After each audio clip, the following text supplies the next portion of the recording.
I'm the Gourmet Insider's Emily Cappiello, and I'm here at First Class Concessions getting ready to get my carnival fix. I'm here with Bobby Newell. He's the owner and operator of First Class Concessions. Bobby's going to tell us a little bit about what he does.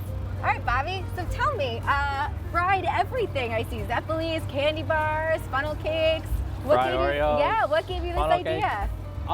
Actually, my grandfather started the business, and then my mom took it over, and here we are. You've been doing it ever since. In the truck or out of the truck? We have trailers. We have all the trailers for all the fairs and feasts around here. Okay. And we travel with 2 big carnivals. Yeah. Oh, wow, that's great. Yeah. And the food truck was like a little hobby thing that turned into something bigger. And then it ended up working. Because of COVID. Oh, of course. Yes. I am so ready to jump in there and eat some food. What do you got? Well, let's fry some stuff. Let's fry some stuff. We got some Oreos and Twinkies we're gonna fry. Let's do it. I love to fry some stuff. Really, like, what are some of your best sellers in the truck? Zeppoles and the fried Oreos. And some of the candy bars. It depends where you go. Depends where you go. Yeah. So zeppoles, do you think that because that is so ingrained in New York culture that, Yes. you know, other places, other people want to kind of taste and see what they're like? Yes, here in New Jersey, zeppole is a big thing. Yeah. If you go upstate, fried dough. Fried dough. They call them elephant ears and all sorts of stuff. Really? Everywhere you go. Funnel cakes is a big thing too. Mm-hmm. I mean, it's everywhere though. It's the whole country. You can go anywhere and make funnel cake. So now fried Twinkies, those are like one of those things, right? That everybody needs has, all the time, wants all the time. It's a must-have.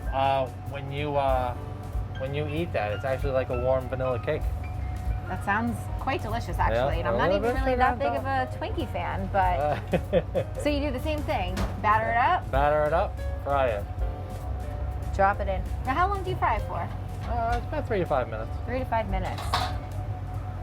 It doesn't melt? It doesn't. Do you freeze it first? We actually get the Twinkie nice and cold. That way it's frozen and you can stick it and it won't fall apart. So that's the key there, is to get that Twinkie nice and cold. And Oreos, if you could freeze it, that's the way to go. Really? So if you are just, dabbling in frying things and you have tons of experience frying things, what is something that you would tell someone who, hasn't really gotten there yet, or maybe is a little afraid to put that dough in a deep fryer?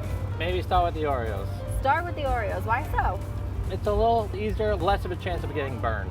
And then, is there any sort of oil that you suggest, or? We use canola oil because of the peanut allergies. Yeah. So now that I've watched how to make fried everything, I'm totally about to get my carnival on. Excuse me while I go eat this fried Twinkie.